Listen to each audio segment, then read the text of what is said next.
चलो, good afternoon. आज हम लोग सॉल्यूशन स्टार्ट करेंगे और मैं बस इतना ही कहना चाहता हूँ। है कहाँ चला गया? चलो यार, छोड़ो, हटाओ, मजाक से हटके। चलो देखो, सॉल्यूशन में जो तुम्हारे टॉपिक्स हैं, सबसे पहले हमें जो मोल कॉन्सेप्ट के जो फॉर्मूलेज हैं उसको रिवीजन रखना होगा। तो मैं डायरेक्टली क्वेश्चन दे रहा हूँ, ठीक है? क्योंकि हम लोगों ने मूल कॉन्सेप्ट शायद से कल या परसों पढ़ा था, तो मैं क्वेश्चन दे रहा हूँ, उसी से तुम्हें वो पार्ट रिवाइज हो जाएगा। क्वेश्चन है, सब लोग इसको ट्राई करना, बने तो अच्छी बात है।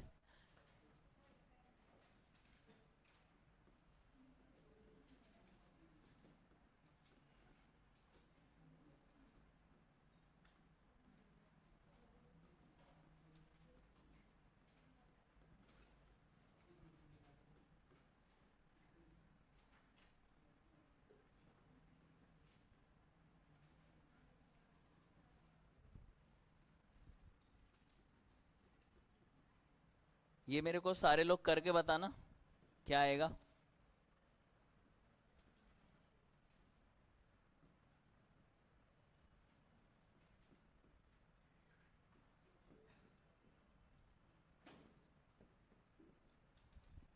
ये ध्यान रखना, ये ऑप्शन नहीं यार।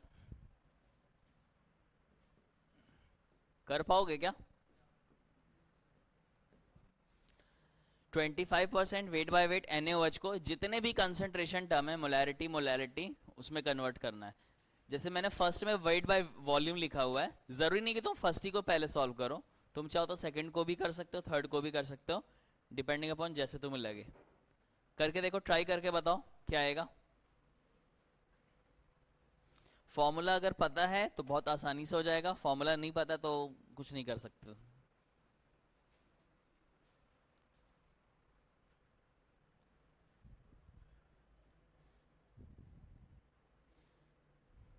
तो बाकी बच्चे इतने लेट क्यों आते हैं sir?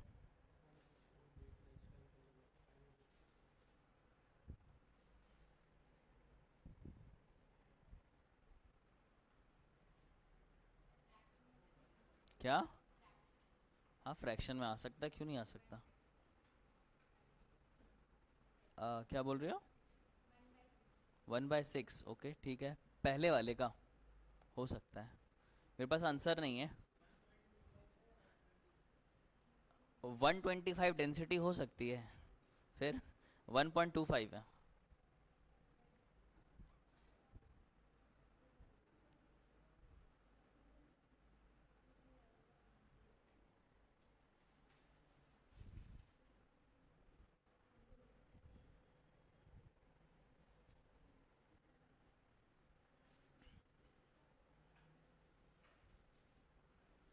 Give him some space. अंतरिक्ष नाम है ना तेरा?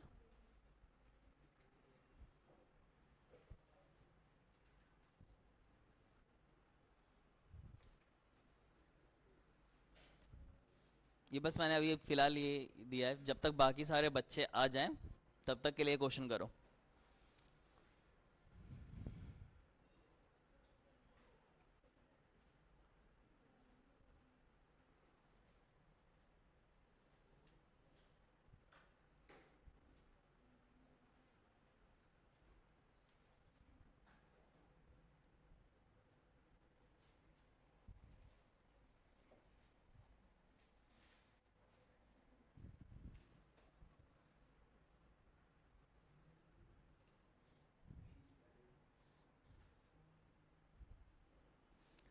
सर, सर आप एक काम करो, इसको ना इससे निकाल के, मतलब इसी चार्जर के थ्रू किसी पे चार्ज लगा दे, ये इससे चार्ज होगा नहीं।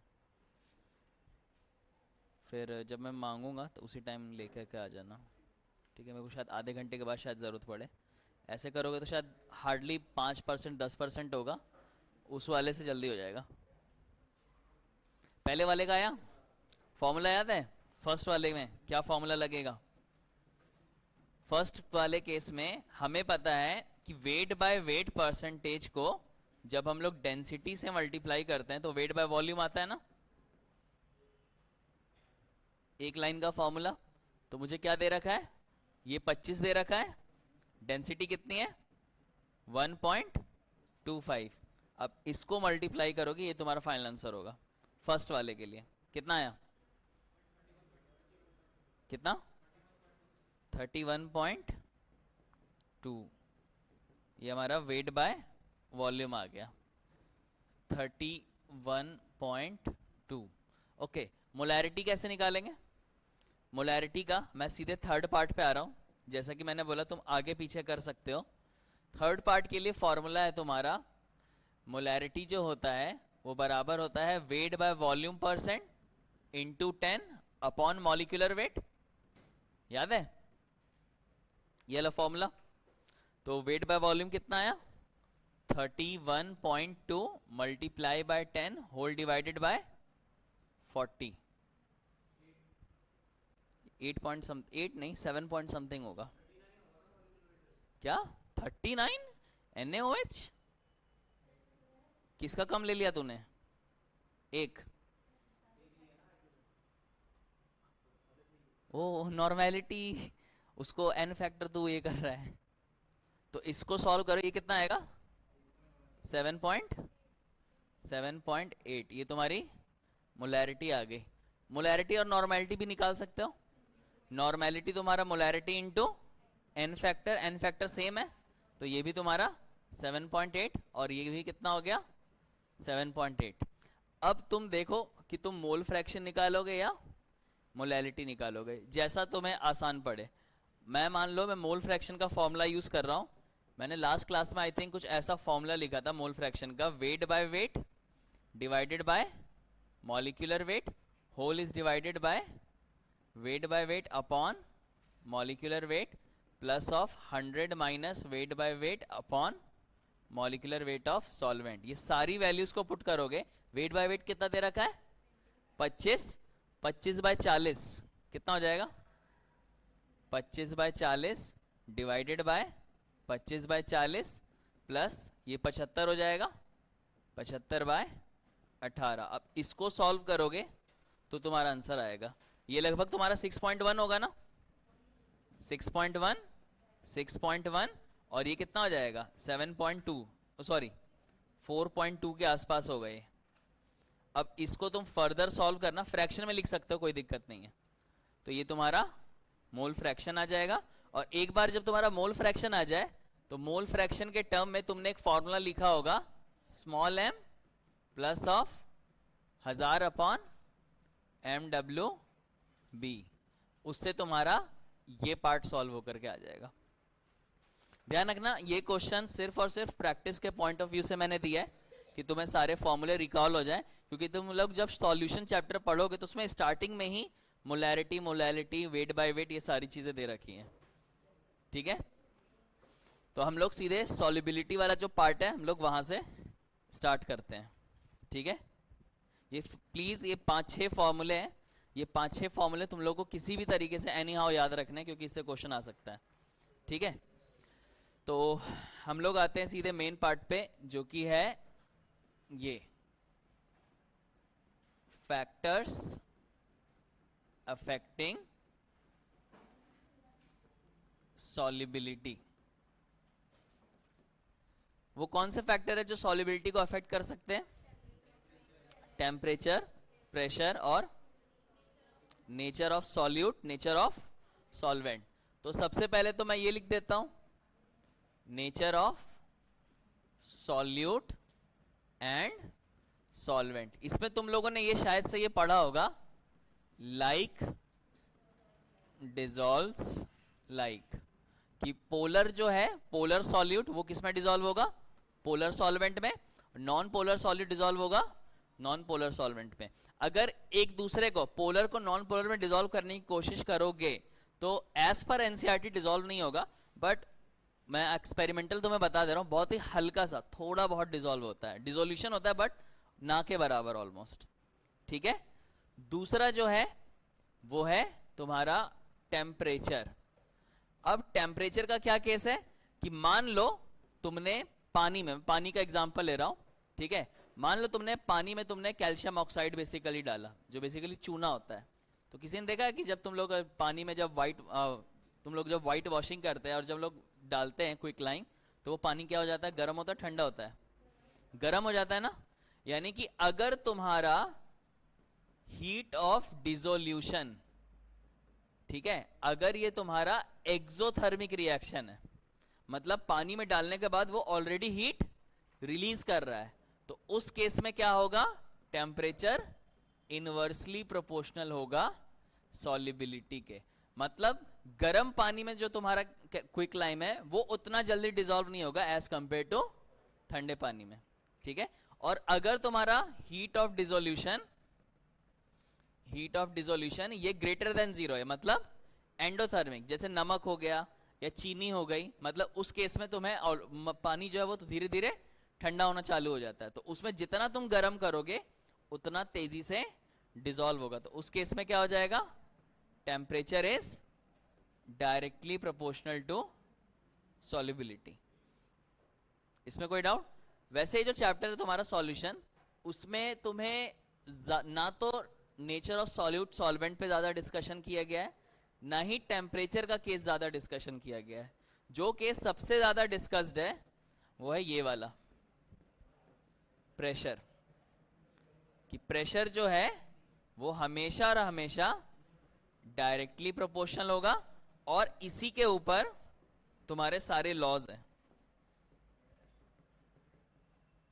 रॉल्ट्स लॉ हो गया, हेनरी लॉ हो गया, ये सब कुछ तुम्हारे प्रेशर पे ही बेस्ड है। क्या समझ में है कि ये सारे फैक्टर्स हैं जो हमारे सॉल्यूशन की, किसी भी सॉल्यूशन की सॉल्युबिलिटी को डिफाइन करता है। अब इसमें तुम लोग एक लाइन लिखना, जो अभी मैं नेक्स्ट स्लाइड में बताऊंगा, जो तुम्हारा हेनरीज लॉ है।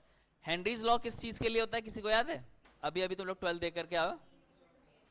नहीं, होता किसके लिए, फॉर्मूला नहीं पूछ रहा हूं, सॉल्युबिलिटी ऑफ गैस, कि अगर किसी गैस को लिक्विड में डिसॉल्व करना हो तो हम लोग क्या अप्लाई करेंगे, हेनरीज लॉ।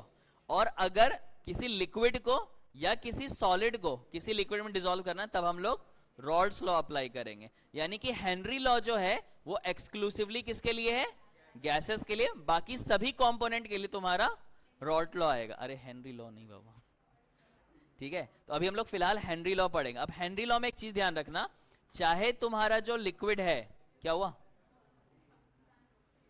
फैन ऑफ कर दो यार, चाहे तुम्हारा लिक्विड का नेचर कैसा भी रहे, चाहे तुम्हारे गैस का नेचर कैसा भी रहे, जो तुम्हारा रिएक्शन होगा, हीट ऑफ डिसोल्यूशन होगा, मतलब गैस का किसी भी लिक्विड में डिसॉल्व होना, वो हमेशा और हमेशा एक्सोथर्मिक प्रोसेस होता है।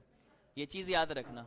चाहे तुम पानी में नाइट्रोजन डिसॉल्व करो, चाहे तुम पानी में ऑक्सीजन डिसॉल्व करो, CO2 डिसॉल्व करो, प्रोसेस हमेशा और हमेशा एक्सोथर्मिक होगा, डिपेंडिंग अपॉन नेचर। किसी केस में तुम्हारा ज्यादा हीट रिलीज होगी, किसी केस में कम हीट रिलीज होगी, लेकिन हमेशा याद रखना, dissolution of gas in a liquid is always a exothermic process. तो इसमें तुम्हें एक लाइन भी तुमने पढ़ा होगा शायद एनसीईआरटी में, कि जो मछलियां होती हैं उनको ठंडे पानी में ज्यादा कंफर्टेबल होता है as compare to warm water. क्यों? क्योंकि होता ये है कि ठंडे पानी में तुम्हारा ज्यादा ऑक्सीजन डिसॉल्व रहता है एज कंपेयर टू, और ऐसा बोला भी जाता है फिश जो है शायद से कोल्ड ब्लडेड एनिमल होते हैं। कोल्ड ब्लडेड एनिमल का एग्जैक्ट मतलब क्या होता है, ये बायो वाले बताओ। हाँ, जो अपना टेम्परेचर मेंटेन नहीं कर सकते, और अगर टेम्परेचर मेंटेन नहीं कर पाएंगे तो क्या होगा, और देखो मैं डिस्कवरी का मैं बता दे रहा हूँ यार, ठीक है, क्योंकि मैंने सुना है शायद किसी क्रोकोडाइल भी शायद से कोल्ड ब्लडेड होता है, पूछ रहा हूँ मैं।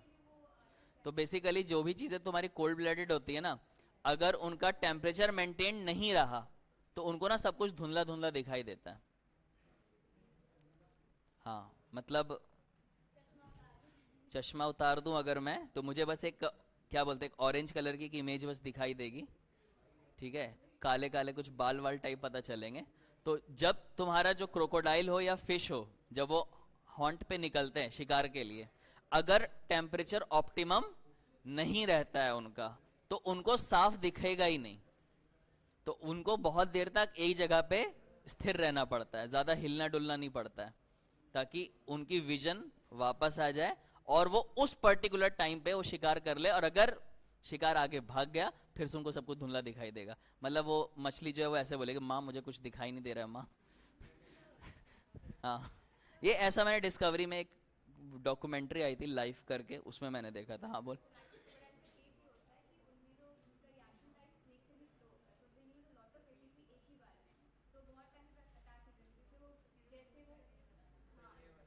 मैं बोलूं? अरे सुन तो, मैं बोलूं? तुम लोग मुझे अभी कुछ भी बोले मैं मान लूंगा, क्योंकि मैं बायो में डिबेट ही नहीं कर सकता।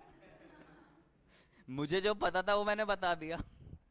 ठीक है, चलो आगे देखो अब। तो नेक्स्ट केस है हमारा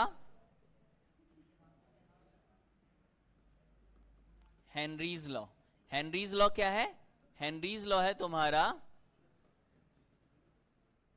dissolution of gas in liquid solvent. ठीक है, अब देखो मैं एक चीज मैं तुम लोग को बता दे रहा हूं, हेनरी लॉ हो चाहे रॉल्ट लॉ हो, दोनों ही के लिए। ठीक है, लेट अस से ये तुम्हारा प्रेशर को रिप्रेजेंट कर रहा है और ये तुम्हारा मोल फ्रैक्शन को रिप्रेजेंट कर रहा है। हमें पता है मोल फ्रैक्शन की वैल्यू एक से ज्यादा तो जाएगी नहीं, मैक्सिमम 1। मान लो ये 0 है और ये 1 है। ठीक है, सपोज करो कि क्या बोलते हैं, ये वाली जो लाइन है ये एक 45 डिग्री की लाइन है। मैं मान के चल रहा हूं कि ये 45 डिग्री लग रहा होगा। ठीक है, तो असल में जो हेनरीज लॉ और रॉल्ट लॉ है, मुझे नहीं पता तुम लोगों ने कभी ये नाम सुना है या नहीं, ये बस ऐसे बस पढ़ लेना कि ऐसा कुछ होता होगा। ये पढ़ा है कभी? कभी ये नाम सुना है? लुइस रैंडल रूल, ऐसा कभी कुछ सुना है? चलो सुनो ध्यान से देखो। लुइस रैंडल रूल ने डिसोल्यूशन के ऊपर एक जनरल रूल दिया था, मतलब सभी चीजों के लिए, चाहे सॉलिड हो चाहे लिक्विड हो चाहे गैस हो। तो उसका जो ग्राफ आया था, उसकी इक्वेशन भी थोड़ी गंदी सी, मैं उस इक्वेशन को नहीं लिख रहा, मैं सीधे ग्राफ प्लॉट कर रहा हूं। तो उसका जो ग्राफ आया था ना, वो कुछ ऐसा आया था, इस तरीके से, अजीब सा। पहले तुम्हारा वो स्ट्रेट लाइन रहेगा, फिर वो पैराबोलिक हो जाएगा और फिर अगेन स्ट्रेट लाइन। तो तुम्हारे सिलेबस में इस लुइस रैंडल रूल का ना स्पेशल केस बस तुम्हें पढ़ना है। तुम देख सकते हो कि दो जगह पे ये स्ट्रेट लाइन है ना, एक जगह पे बहुत ज्यादा डाइल्यूटेड है, तो जो बहुत ज्यादा डाइल्यूटेड रीजन है, इस रीजन को बोला जाता है हेनरीज लॉ, और जो बहुत ज्यादा कॉन्सेंट्रेटेड रीजन है, उस रीजन को बोला जाता है रॉल्ट्स लॉ। ये बस नॉलेज के लिए यार मैंने बता दिया, और बाकी जो बीच वाला केस है उसको केमिकल इंजीनियर से स्टडी करते हैं।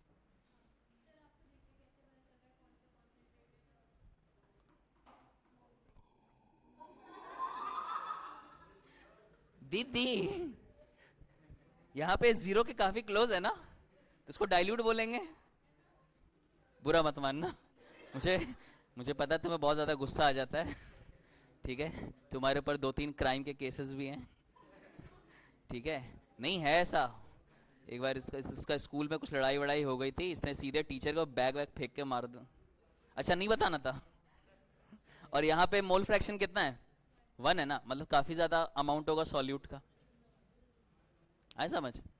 तो देखो तुम्हारे सिलेबस में लुइस रैंडल रूल नहीं है, लेकिन उस लुइस रैंडल रूल का जो स्पेशल केस है हेनरीज लॉ और रॉल्ट्स लॉ, वो है। रॉल्ट्स लॉ किसके लिए है? स्पेशली गैस इन लिक्विड, और जो रॉल्ट लॉ आएगा अभी आगे चल के, वो सभी के लिए वैलिड है एक्सेप्ट फॉर गैस। अब इसमें एक लाइन याद रखना, लाइन ये है जो मैंने अभी बोला था कि dissolution of gas in liquid is always exothermic।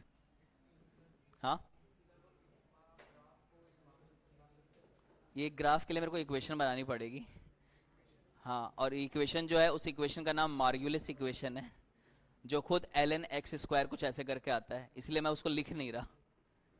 ठीक है, क्या ये वाला? इस इक्वेशन को हम लोग, ये जो कर्व जो ऐसे आता है वो मार्गुलिस इक्वेशन और वेनलार इक्वेशन से आता है, और इसमें तुम्हारा लॉग नहीं ln नेचुरल लॉग जो है वो यूज होता है, और उस वजह जो नेचुरल लॉग में जो मोल फ्रैक्शन होता है वो x स्क्वायर में है। तो एक क्या नहीं इसके बाद आगे जाके ये 1 हो गया, 1 के बाद ये आगे रुक जाएगा ही नहीं, वो दूसरी चीज है, वो भी आएगा, डेविएशन यहाँ से ही स्टार्ट होता है। हाँ नहीं, यहाँ से यहाँ ये अगर देखोगे तो एक जगह पे ये ऐसे कर्व है ना, कर्व का बहुत आगे जाके स्ट्रेट होगा ना, यानी कि इसका मतलब कहीं किसी सर्टेन रीजन पे थोड़ा सा तो कर्व होगा, उसी को पॉजिटिव डेविएशन नेगेटिव डेविएशन नाम दिया गया है। वन से बाद में कैसे होगा मेरे भाई? वन से मोल फ्रैक्शन तो वन के आगे हो ही नहीं सकता। वन के जब बहुत क्लोज हो जाएगा ना तो स्ट्रेट लाइन आ जाता है, और जैसे जैसे वन से दूर होते जाता है वो कर्व आना चालू हो जाता है। ठीक है, वैसे तुम लोगों के सिलेबस में नहीं है, मैंने बस ऐसा बता दिया। अब ये चीज ध्यान रखना, डिसोल्यूशन ऑफ गैस लिक्विड में हमेशा क्या होगा? एक्सोथर्मिक होगा। अब यहां पे मैं एक छोटा सा एक होमवर्क दे रहा हूं, ये होमवर्क कर लो, अच्छी बात है, नहीं करो कोई बात नहीं, क्योंकि मैंने आज तक कभी कोई क्वेश्चन देखा नहीं है। हेनरीज लॉ का स्टेटमेंट खुद से कर लेना कि मोल फ्रैक्शन जो भी तुम डिसॉल्व करोगे वो तुम्हारे प्रेशर के डायरेक्टली प्रोपोर्शनल होगा, और इस पे एक इक्वेशन आएगी तुम्हारा कि P is proportional to mole fraction और P is equal to KH into x. Let us say A stands for solute, तो मैंने X से कर दिया। तो ये KH क्या होता है? KH को हम लोग बोलते हैं हेनरीज कांस्टेंट। क्या ये चीज समझ आई?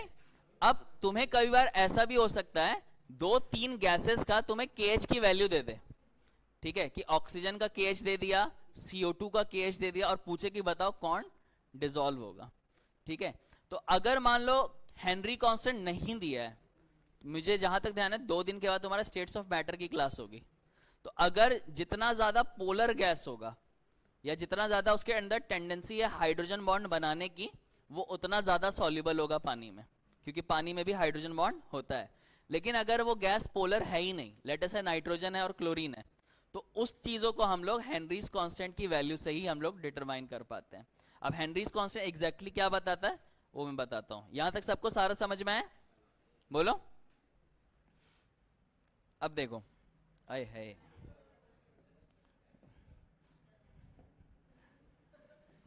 तो देखो मैंने लिखा P is equal to KH into x से।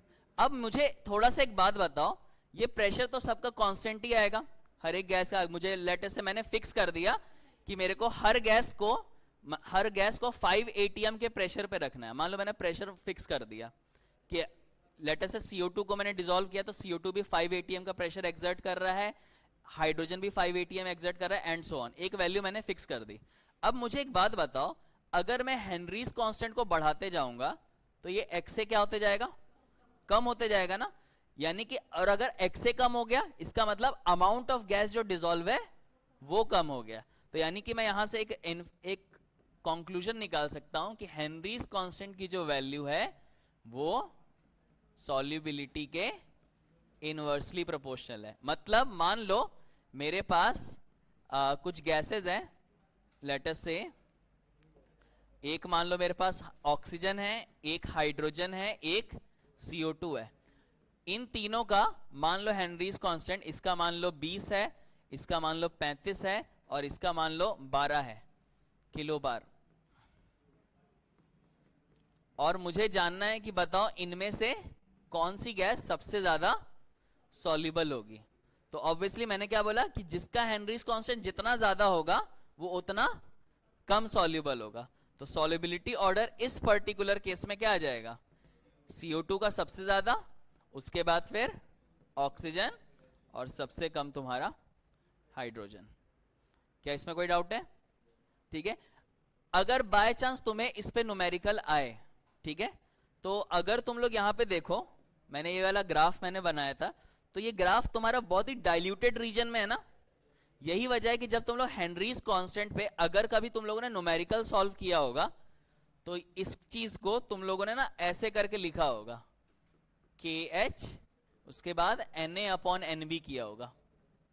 याद है कभी जब न्यूमेरिकल सॉल्व करते हो तो डिनोमिनेटर में क्या होता है? Na+NB, और फिर हम लोग Na वाले पार्ट को इग्नोर कर देते थे। उसका रीजन यही है कि हेनरीज लॉ जो है बहुत ही डाइल्यूट रीजन के लिए वैलिड होता है।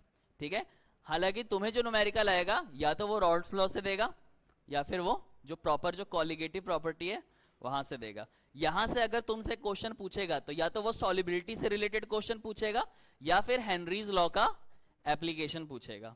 तो किसी को एप्लीकेशन ध्यान में हेनरीज लॉ का? स्क्यूबा डाइवर वाला और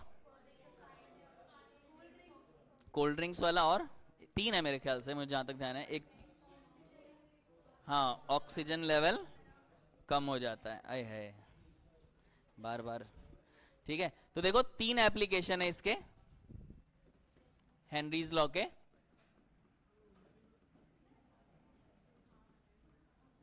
पहला एप्लीकेशन है तुम्हारा, पहला एप्लीकेशन है dissolution of CO2 in water, या बेसिकली तुम कह सकते हो सॉफ्ट ड्रिंक्स। ठीक है, कि हमें पता है कि हमें CO2 को पानी में डिसॉल्व करना है, तो इसकी 2 कंडीशन हो सकती हैं। एक, तुम्हें ठंडा से ठंडा रखना पड़ेगा, और दूसरी चीज तुम्हें उसको हाई प्रेशर में सील करके रखना पड़ेगा ताकि वो ज्यादा से ज्यादा डिसॉल्व हो जाए। ठीक है, दूसरा जो तुम्हारा एप्लीकेशन है वो है तुम्हारा ये बेंड्स। बेंड्स वही जो पानी में जब हम लोग जाते हैं, तो अगर तुम लेटर से एयर सिलेंडर लेकर के जाओगे, ठीक है, ज्यादा डेप्थ तक अगर नहीं गए तो कुछ नहीं होगा, लेकिन अगर तुम नॉर्मल एयर सिलेंडर लेकर के बहुत गहराई तक, लाइक 100 मीटर या उससे भी ज्यादा नीचे चले गए, जब तक नीचे हो तब तक कुछ नहीं होने वाला। जैसे ही जब तुम लोग ऊपर आओगे ना, तो अचानक से जितना नाइट्रोजन तुम्हारी बॉडी में डिसॉल्व हो जाएगा वो सारा एकदम से रिलीज होना स्टार्ट होगा। और रिलीज होने के कितनी जगह है? आई थिंक एक तो नाक है, और मे भी कभी शायद महसूस किया हो, कान से भी थोड़ा बहुत हल्का हल्का फील आता है कि यार शायद माइट बी पॉसिबल। वो होता ही है कि कभी कभी ना जब हम लोग एकदम से ऑल ऑफ सडन सांस को रिलीज करते हैं, तो वो तुम्हारा जो नोस्ट्रिल है, इसको क्या बोलते हैं इस जगह को, क्या, हाँ नोस्ट्रेली बोलते हैं ना, उस जगह को भी ब्रेक करते हुए दूसरी जगह की तरफ भी वो डेविएट करता है। कभी कभी कान से भी पता चलता होगा। ठीक है, लाइक अगर ऐसे नाक को बंद करके तुम एकदम से सांस खींचोगे, तुम्हारे कान के जो ईयर ड्रम्स है उसमें थोड़ा बहुत फील होगा, या एकदम से रिलीज करो तो भी ईयर ड्रम्स में फील होगा। तो अचानक से सारा डिसॉल्व्ड नाइट्रोजन निकलना चालू होता है, और अगर वो गलती से वो मतलब तुम उसको झेल नहीं पाए, पहले तो तुम्हारी नसों में दर्द होगा, और अगर वो भी अनकंट्रोल्ड हुआ तो तुम्हारी नाक की जो नसें वो फट जाएंगी, तुम्हारे कानों से भी खून आ सकता है। इस कंडीशन को बेंड्स बोलते हैं। ये ना हो इसके लिए हम लोग जो भी तुम्हारा जो गैस सिलेंडर होता है उसमें शायद से 14.7 या 14.5, कितना है किसी को याद है? 11 तो नहीं है, इतना मुझे याद है, मैं 14.5 लिख रहा हूं। इतना परसेंट हम लोग हीलियम ऐड कर देते हैं। नाइट्रोजन को पूरी तरह से एलिमिनेट नहीं कर सकते, कर दो बहुत अच्छी बात है, अगर तुम्हारे पास मतलब तुम्हारे पास बहुत ज्यादा पैसा है तो तुम अगर चाहो तो प्योर ऑक्सीजन भी लेकर के जा सकते हो, बट प्योर ऑक्सीजन अब बॉडी को नुकसान कर सकता है। लेकिन अगर मैं इवोल्यूशन वाली बात पे जाऊं, लाइक बहुत टाइम पहले, तो अगर किसी ऑर्गेनिज्म को प्योर ऑक्सीजन मिलता था तो उसको हेल्प करता था, अब नहीं करता। तुम लोगों ने पढ़ा होगा कि प्योर ऑक्सीजन नुकसान कर सकता है, पढ़ा है ना? या जिसको बोलते हैं ना जरूरत से ज्यादा कोई चीज मिल जाए तो नुकसान करती है, पूरा डेली लाइफ में अप्लाई भी होता है ये, है ना? और तीसरा है तुम्हारा एनॉक्सिया। एनॉक्सिया क्या होता है?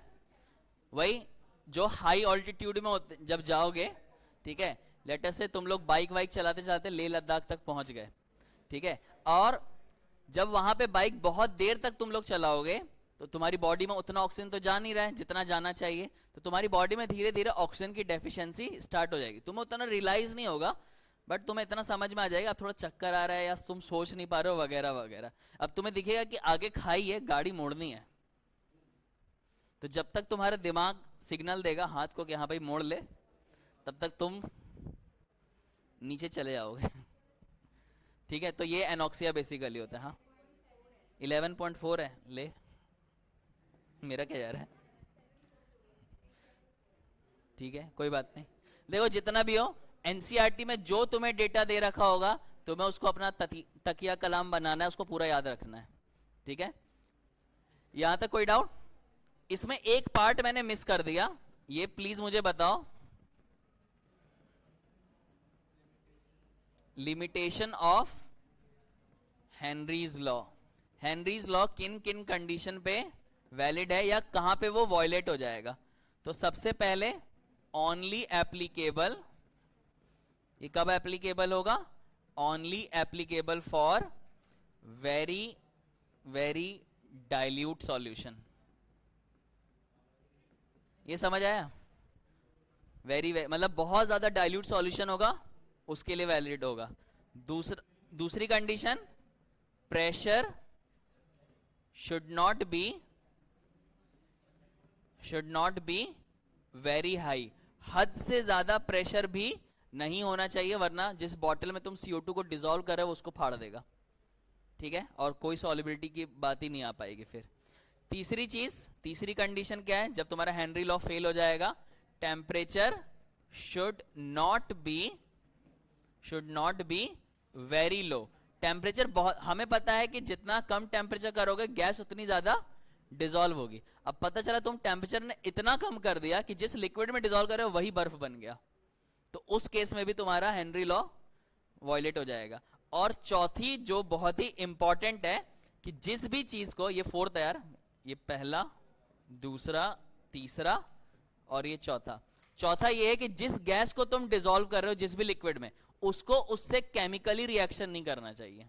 अगर केमिकली रिएक्ट कर दे तो वो कुछ और प्रोडक्ट कुछ बना देगा और कुछ होगा नहीं। फॉर एग्जांपल लाइक अमोनिया है, उसको लिक्विड HCl में डिसॉल्व करो तो वो NH4Cl बना देगा, तो उसमें तुम्हारा जो हेनरीज लॉ है वो वैलिड नहीं होगा। यानी कि फोर्थ क्या हो जाएगा? Gases must not react with solvent या लिक्विड सॉल्वेंट। तो ये कंडीशन ध्यान रखना हेनरीज लॉ की, इन कंडीशन पे तुम्हारा हेनरी लॉ जो है वो फेल कर जाएगा। क्या यहां तक सारा समझ में है? क्लियर है? ओके इसकी आई थिंक PPT तुम लोग को मिल जाएगी एक्सेप्ट यू। और भी कोई है? कौन? तुम भी हो क्या? मतलब इस क्रैश कोर्स में? तुम्हारी टी-शर्ट किधर है? घर पे?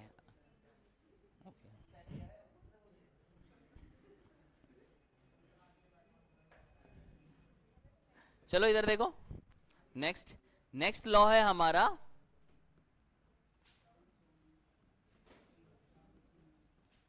रॉल्ड्स लॉ। ठीक है, रॉल्ड्स लॉ क्या है?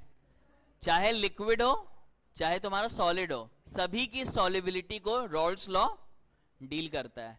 अगेन इसमें एक छोटा सा होमवर्क जो मैं बता दे रहा हूं, प्लीज इसका जो स्टेटमेंट है वो तुम लोग बुक से याद कर लेना। स्टेटमेंट है तुम्हारा, vapour pressure of liquid solute is directly proportional to its mole fraction. ठीक है, हालांकि अब स्टेटमेंट से तुम्हें क्वेश्चन नहीं आएगा तो मैं डायरेक्टली लॉ लिखने जा रहा हूं। ठीक है, सॉरी, लॉ सीधे जो उसका मैथमेटिकल फॉर्म है वो बताने जा रहा हूं। उसको बताने से पहले मुझे तुम्हें ये चीज समझानी पड़ेगी जो बहुत सारे बच्चों को शायद से नहीं पता होगा कि वेपर प्रेशर एग्जैक्टली क्या होता है। वेपर प्रेशर किसको बोलते हैं हम लोग? वेपर्स का प्रेशर, हिंदी वाला तो ये हो गया। और प्रैक्टिकल मतलब क्या हो गया यार वेपर प्रेशर का? ओके देखो, एक तो प्रैक्टिकल एग्जांपल ये बता देता हूं कि जैसे जब ठंडी ठंडी कोल्ड ड्रिंक जब तुम लोग पियोगे, ठीक है, उसमें थोड़ा सा नमक डाल देना या इनो डाल देना पानी में बल्कि, तो जब तुम नाक के पास लेकर के आओगे, और पीना मत, बस नाक के पास लेके आना, तो तुम्हें नाक में कुछ फील होगा, ठीक है, कुछ टकराता हुआ महसूस होगा। तो वो जो चीज टकराते हुए महसूस होगी उसी चीज को हम लोग वेपर प्रेशर बोलते हैं। ये समझ में आया वेपर प्रेशर एग्जैक्टली क्या होता है? अब है क्या कॉन्सेप्ट वेपर प्रेशर का? सबसे पहली चीज, ये चीज वैलिड कब है? अगर तुम्हारा जो लिक्विड है वो कैसा हो? Volatile liquid. वोलेटाइल लिक्विड के लिए ये चीज वैलिड होती है। अब मान लो मेरे पास पानी है, हमें पता है पानी वोलेटाइल होता है, इसको मैंने कवर कर दिया, ठीक है। अब अगर पानी वोलेटाइल होगा तो इसके कुछ कंपोनेंट लिक्विड फेज में होंगे और कुछ component I think vapour phase में होंगे। क्या हो गया? क्या? माइक मेरा बंद था? अच्छा, मेरे को तो उतना पता भी नहीं चल रहा है। तुम लोगों को सुनाई दे रहा है? फिर इसमें सही चल रहा है? तो हमें कौन सा दुनिया वालों को सुनाना है। चलो इधर देखो भाई, देखो गलती इंसान से होती है। जब तुम लोग आगे चल के डॉक्टर बनोगे तुम्हें बड़ा मजा आएगा आई एम सॉरी बोलने में, ठीक है। ठीक है कि ओटी में गए, तुम्हें पता है कि बंदा मरने वाला है, तो तुमने नर्स वर्स को बुलाया, बोला आओ लूडो खेलते हैं। चार चार इंसानों का लूडो बहुत लंबा चलता है, तो 2-2.5 घंटे के बाद जब तुम बाहर निकलो, तुम्हें अफसोस होगा कि तुम 500 रुपए हार गए। चलो ये देखो वेपर प्रेशर क्या होता है, ठीक है। डॉक्टर से ऐसे नहीं होता यार, पता चला मेरे ऊपर केस हो जाएगा। देखो कुछ कंपोनेंट तुम्हारे लिक्विड फेज में है, कुछ कंपोनेंट वेपर फेज में। अब ड्यूरिंग इक्विलिब्रियम ऐसा हो सकता है ना कि दो लिक्विड के जो दो वेपर हैं वो आपस में टकरा करके एक हैवी मॉलिक्यूल बन जाए, और हैवी मॉलिक्यूल बन जाएगा तो कंडेंस होकर के नीचे आ जाएगा। तो इक्विलिब्रियम को मेंटेन करने के लिए यहां पे जो लिक्विड के मॉलिक्यूल है वो तुरंत से इवेपोरेट कर जाएगा। मतलब इक्विलिब्रियम के टाइम पर रेट ऑफ इवेपोरेशन और रेट ऑफ कंडेंसेशन बराबर हो जाएगा, इसमें कोई डाउट। अब चूंकि ये गैस का मॉलिक्यूल है तो गैस का मॉलिक्यूल रैंडम मोशन में हर तरफ मूव करेगा, खुद से भी टकराएगा, वॉल ऑफ द कंटेनर से भी टकराएगा, इसके ऊपर जो छत है ये उससे भी टकराएगा, और कंटेनर्स के मतलब पानी से भी टकराएगा। तो ये वाले जो प्रेशर हैं जो ये यहां पे अप्लाई कर रहा है, ये सब, ये तो तुम्हारा जो मैंने येलो से लिखा है ये तुम्हारा कैसा होगा प्रेशर, इसको तुम नॉर्मल प्रेशर बोलोगे, मतलब खाली प्रेशर की जो गैस का मॉलिक्यूल एक्सर्ट कर रहा है। लेकिन जब यही गैस का मॉलिक्यूल अपने ही सरफेस पे प्रेशर एक्सर्ट करेगा, नीचे भी तो जा सकता है ना, बोलो, तो ये जो नीचे वाला जो प्रेशर है इसी प्रेशर को हम लोग वेपर प्रेशर बोलते हैं। तो वेपर प्रेशर की डेफिनेशन क्या हो जाएगी, total pressure exerted by gaseous molecule on the surface of its own liquid। क्या समझ आए, ये है तुम्हारा वेपर प्रेशर का कॉन्सेप्ट। और रॉल्स लॉ क्या कहता है, रॉल्स लॉ ये कहता है, एक मिनट रुक जाओ, यहां तक सारा समझ में है, मैं नेक्स्ट स्लाइड में समझा दे रहा हूं रॉल्स लॉ का एक्चुअल स्टेटमेंट क्या है। कि मान लो मेरे पास एक कंपोनेंट है ए, ठीक है, और दूसरा कंपोनेंट है बी, ठीक है। मान लो ये भी तुम्हारा वोलेटाइल है और ये भी वोलेटाइल है, दोनों के दोनों मेरे क्या है, वोलेटाइल केसेस है। तो इन दोनों को मैंने क्या किया, इन दोनों को मिक्स करके मैंने एक सॉल्यूशन बनाया। इस सॉल्यूशन में ए का भी कंपोनेंट है और बी का भी कंपोनेंट है, और ये एक सॉल्यूशन बन गया, इसमें कोई डाउट। तो रॉल्ट लॉ ये कहता है कि जो ए का प्रेशर होगा इस सॉल्यूशन में, ठीक है, वो डायरेक्टली प्रोपोर्शनल किसके होगा, कितना तुमने उसको डिसॉल्व किया उसके मोल फ्रैक्शन के, ठीक है। यानी कि मैं इसको लिख सकता हूं P A is equal to P not a x A, ठीक है। सिमिलरली जो तुम्हारा पी बी होगा ये डायरेक्टली प्रोपोर्शनल होगा एक्स बी के, यानी कि P B is equal to P not be x B. अब यहां पे जो तुम्हारा पी नॉट ए और पी नॉट बी जो है, पी नॉट ए क्या कहलाएगा, ये होगा वेपर प्रेशर ऑफ प्योर ए। मतलब यहां पे जो प्रेशर है तुम्हारा, ये जो गैस के जो मॉलिक्यूल है यही तुम्हारा पी नॉट ए है, और सिमिलरली यहां पे जो तुम्हारे गैस है ये तुम्हारा क्या है, पी नॉट बी। तो पी नॉट बी क्या हो जाएगा, पी नॉट बी हो जाएगा vapour pressure of pure b. अब हमें पता है एज पर डाल्टन्स लॉ जो टोटल प्रेशर होगा वो किसके बराबर होगा, p a plus p b. तो ये हो जाएगा P not a x a plus of p not be x b. कुछ लोग काई बी भी बोलते हैं, जिसको जैसे याद करना हो वैसे याद कर सकते, मैंने एक्स से याद करके रखा हुआ है, ठीक है। फर्दर अगर तुम चाहो तो इसमें और थोड़ा एक्सपेरिमेंट कर सकते हो, एक्स ए को 1 माइनस एक्स बी कर सकते हो, या एक्स बी को 1 माइनस एक्स ए कर सकते हो, उससे भी तुम्हारा एक फॉर्म आ जाएगा। ये सबको समझ आए, पक्का। नोट करो अगर करना है तो। एक क्वेश्चन तो डायरेक्ट में फटाफट उसको सॉल्व करना।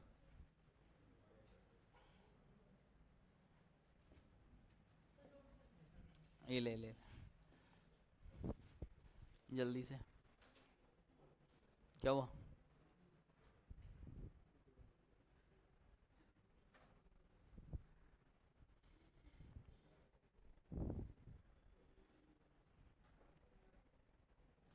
मैं से डब्बा ले आना। हो गया होगा 50 हो गया होगा।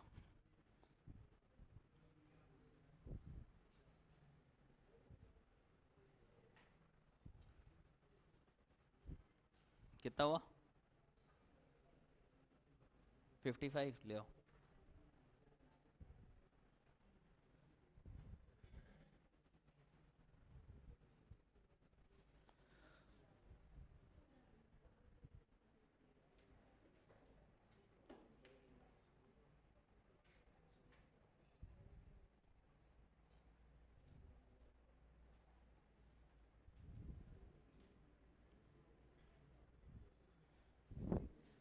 कहाँ चला गया क्वेश्चन? चल देखो मैं 2 क्वेश्चन लिख रहा हूं, ठीक है। ये वाला जो क्वेश्चन है तो मैं अपने हिसाब से लिख रहा हूं डायरेक्टली। क्वेश्चन है तुम्हारा, तुम्हें टोटल प्रेशर बताना है बाय मिक्सिंग लेट अस से 23 ग्राम C2H5OH in 90 gram water. P not जो है C2H5OH का लेट अस से ये दे रखा है तुम्हें 25 mmHg, और P नॉट वाटर का लेट अस से ये तुम्हें दे रखा है 10 mmHg। ये थोड़ा सा सॉल्व करके बताना। ये मैंने जानबूझ के थोड़ी आसान वैल्यू दे दी है। मेन क्वेश्चन जो है वो अब मैं लिखूंगा, ये बस खाली प्रैक्टिस के लिए वाला।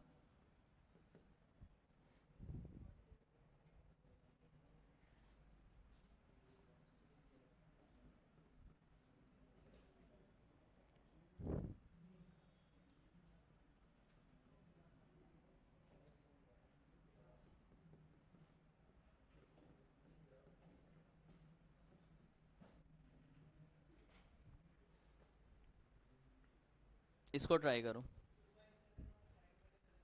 2/7 और हैं क्या क्या बोल रहा है? मैं क्या निकालने को बोल रहा हूं?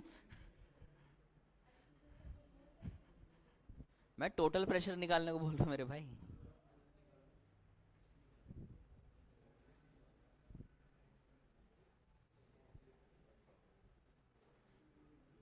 ट्राई करो।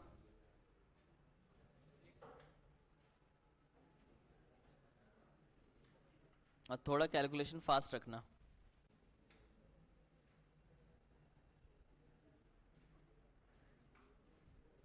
सौ आ रहा है।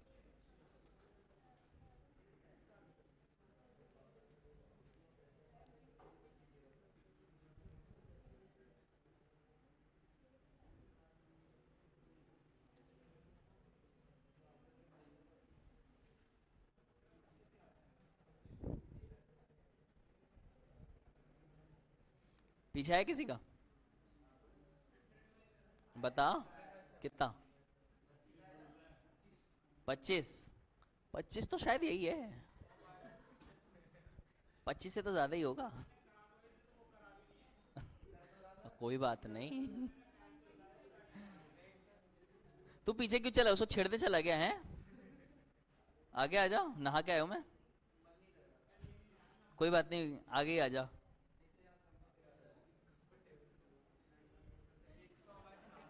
क्या हुआ? 125/11 तेरा 100 100/7। तो तीनों ऑप्शन मिलेंगे तुम्हें। कितना? 14.2। भाई इन दोनों से तो ज्यादा ही होगा ना मेरे ख्याल से। चलो यार देखो, पहले तो मोल फ्रैक्शन निकाल लेना, ठीक है। मोल फ्रैक्शन जब निकालोगे, इधर देखो, मोल फ्रैक्शन जब निकालो इसका, तो इसका मोल्स कितना आएगा? 1/2 शायद से, और इसका मोल्स आएगा मेरे ख्याल से 5। ठीक है, तो इसका मोल्स तुम्हारा 0.5 है, इसका मोल्स तुम्हारा 5 है, तो XA कितना हो जाएगा? XA हो जाएगा तुम्हारा 0.5 अपॉन 5.5, यानी कि ये कितना हो गया? 1/11। क्या हो गया? ये समझ में आया? उसी तरह से XB कितना हो जाएगा? 10/11। इसमें कोई डाउट? अब इसके बाद सीधे वैल्यूज को पुट कर दो, तो P0A कितना है? 25/11 प्लस ऑफ 100/11। आंसर हो गया। किसका आंसर था? किसी का तो था, झूठ बोल रहा है। ऐसे करना है, ठीक है, जल्दी के चक्कर में आंसर उतना गलत वक्त मत निकाल देना। अब देखो, ये तो सिर्फ प्रैक्टिस के लिए मैंने दिया ये वाला क्वेश्चन। असल क्वेश्चन जो अगर तुम्हें नीट में फ्रेम करेगा तो वो ऐसा फ्रेम करेगा, इस तरीके से। कह रहा है कि प्रेशर जो है, प्रेशर इस तरह से दे रखा है 120 माइनस 80 XB। पूछ रहा है कि बताओ P0A क्या होगा और P0B क्या होगा। तो जब ऐसा कोई क्वेश्चन हो तो इस तरह के क्वेश्चन को थोड़ा सा फॉर्मुलेट कर लो। देखो हमें पता है कि जो P है ये किसके बराबर है? P0A XA plus P0B XB। XB रखा हुआ है ना, इसका मतलब मुझे XA को हटाना पड़ेगा। इसको मैं ऐसे लिख सकता हूं, P is equal to P0A, ऐसा हो जाएगा 1 minus XB plus of P0B XB। तो इसको मैं डायरेक्टली लिख रहा हूं यार, यहां पे मैथ्स है थोड़ा, तो ये हो जाएगा तुम्हारा P0A माइनस ऑफ XB। अगर मैं कॉमन ले लूं तो ये हो जाएगा P0A माइनस P0B। ये चीज, ये वाला जो मैंने लिखा है, ये पार्ट, ये मैंने डायरेक्ट लिखा है, एक स्टेप मैंने यहां पे स्किप कर दिया है। करके देख लेना, ऐसा कुछ आएगा। हाँ, तो अब अगर इस वाले को, इधर देखो, इस वाले को अगर तुम कम इक्वेट करोगे, ये है ना 120 minus XB as it is है, और कितना था 80। तो इससे हमें डायरेक्ट कंपेयर करके पता चल गया। कंपेयर करके क्या पता चला कि P0A जो होगा वो कितना हो जाएगा 120, और P0A माइनस P0B किसके बराबर है?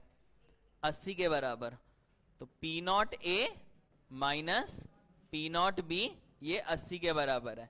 तो इसमें तुम ये वैल्यू को पुट करना, उधर लेके जाना, तुम्हारा फाइनल आंसर आ जाएगा। कितना आ रहा है? क्या है, सबको समझ में आया? पक्का?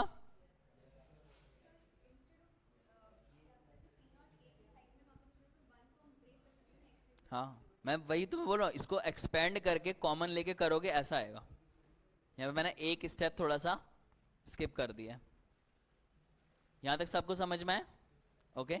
अब जो नेक्स्ट क्वेश्चन है, ये नेक्स्ट क्वेश्चन तुम्हारा एम्स में आया था, और अगर कभी किसी ने एम्स का पेपर अगर सॉल्व किया होगा, वो AIPMT से भी थोड़ा डिफिकल्ट वो बना के रखते हैं।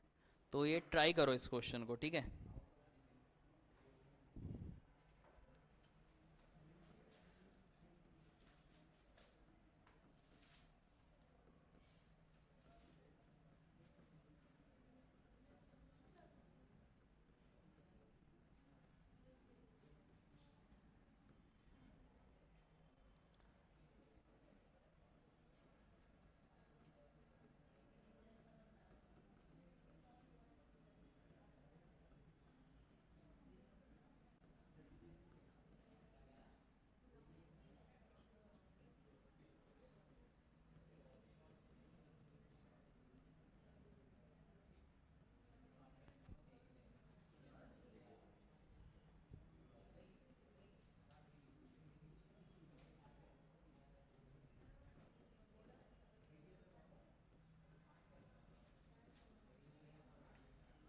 ये देखो, क्वेश्चन है तुम्हारा कि जब हमने 3 मोल्स, जाएगा तू, क्वेश्चन है तुम्हारा कि जब हम लोग 3 मोल्स A और 1 मोल B को जब हम लोग एक सॉल्यूशन बनाए, तो वेपर प्रेशर कितना था? 550। अब मैंने क्या किया, उसी सॉल्यूशन में 1 मोल A और ऐड कर दिया। मतलब पहले कितना था 3, अब कितना हो गया 4। जब मैंने 1 मोल ए फर्दर और ऐड किया तो वेपर प्रेशर 550 की जगह कितना हो गया 560, मतलब वेपर प्रेशर इंक्रीज बाय 10। तो तुम्हें पूछ रहा है बताओ पी नॉट ए क्या होगा और पी नॉट बी क्या होगा, ट्राई करो।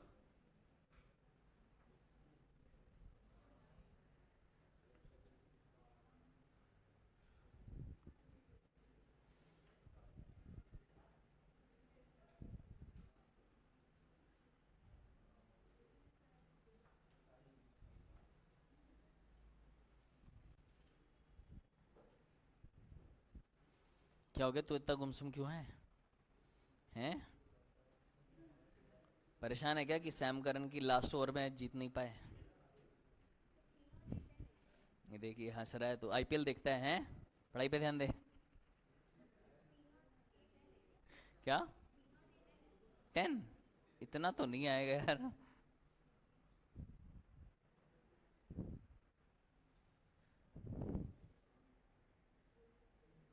देखो मेरे मैच का मैसेज आ रहा है बार बार।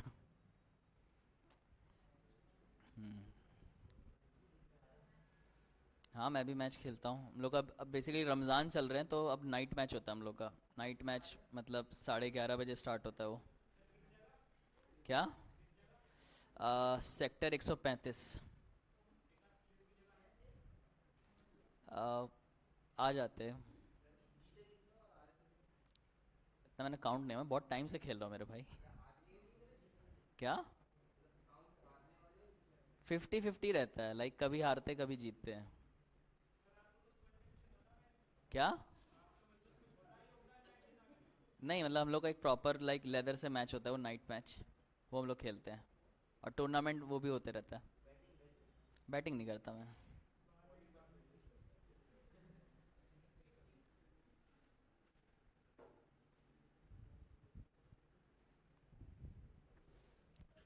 तुम लोग भी जब नीट हो जाएगा ना तुम लोग का, तो हॉस्पिटल्स भी आपस में मैच करते हैं। कितना 600? हाँ 600 एक आंसर है, 600 है। और किसी का आया?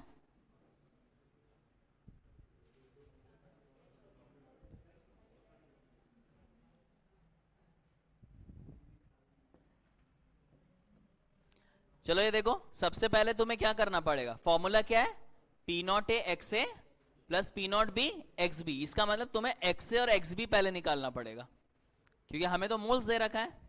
तो मुझे एक बात बताओ, जो एक्स ए होगा, एक्स ए मोल्स कितना है ए का 3 है ना, तो तुम्हें नहीं लगता एक्स ए जो होगा वो 3/4 हो जाएगा, क्योंकि ए का 3 है और बी का 1 है, तो ये 3/4। तो एक्स बी कितना हो गया, एक्स बी हो गया 1/4। तो मेरा इक्वेशन जो बनेगा वो ये हो जाएगा, P not a, three p naught A/4 plus p naught B/4 is equal to 550। मैंने डायरेक्ट फॉर्मूले में सारी वैल्यूज को बिठा दिया है। अब इसको अगर एलसीएम लोगे तो एक इक्वेशन क्या बनी, 3P0A plus P0B is equal to कितना, 22। ये समझ में आया? अब दूसरी सिचुएशन क्या है, दूसरी सिचुएशन मैंने 1 मोल फर्दर ऐड किया। पहले ए कितना था 3, अब ए कितना हो जाएगा 4, और नीचे तुम्हारा एक बढ़ जाएगा तो ये कितना हो जाएगा 4/5। यानी कि अब इक्वेशन क्या हो जाएगी, 4P0A/5 प्लस P0B/5, और ये कितना हो गया 560। ये देखो लिखा हुआ है इंक्रीज बाय 10 mmHg। तो अब अगर तुम इसको निकालो, ये कितना हो जाएगा, plus of is equal to ये कितना हो गया 2800। अब देखो तुम सेकंड को फर्स्ट से माइनस कर दो, तो इससे तुम्हारा देखो पी नॉट बी कैंसिल हो जाएगा ना, तो पी नॉट ए जो आएगा वो हो जाएगा 600, और पी नॉट बी मुझे जहां तक ध्यान है शायद से 400 आएगा। ये पीवाई क्यों था इसलिए मुझे याद है। ये सबको समझ में आए? इसमें कोई डाउट देख लो। चलो अब हम लोग आगे बढ़ते हैं। कितना टाइम हो रहा है इसमें? 11 हो रहा है, 41 हो रहा है, 41। चलो आगे देखो। नेक्स्ट है तुम्हारा सॉल्यूशन, आइडियल सॉल्यूशन के टाइप। हमें पता है कि जो आइडियल सॉल्यूशन है,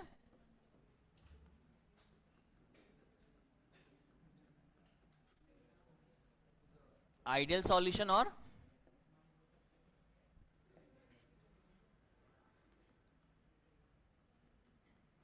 आइडियल सॉल्यूशन और नॉन आइडियल सॉल्यूशन।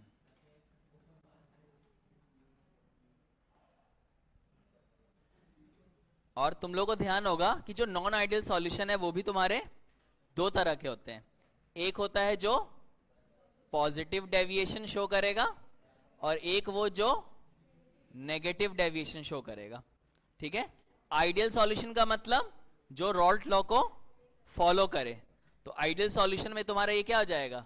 ये हो जाएगा तुम्हारा P not a x a plus P naught B x B.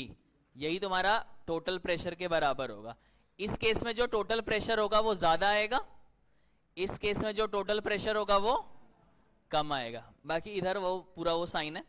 ठीक है, अच्छा इस केस में जो हीट ऑफ मिक्सिंग जो होगी वो कितना होगा? 0। इस केस में ग्रेटर देन 0, इस केस में लेस देन 0। इसमें कोई डाउट? ओके, वॉल्यूम का क्या होगा? इसमें वॉल्यूम तुम्हारा 0, इसमें वॉल्यूम मिक्सचर ग्रेटर देन 0, इसमें वॉल्यूम मिक्सचर लेस देन 0। इसका मतलब कोई बता सकता है? Volume greater than 0, volume less than 0 का मतलब क्या है? किसी को कुछ आइडिया? मतलब बेसिकली मान लो तुमने 100 ml ये लिया, 50 ml ये लिया, तो आइडियली तुम्हारा सॉल्यूशन 150 होना चाहिए। तो आइडियल कंडीशन में 150 ही आता है।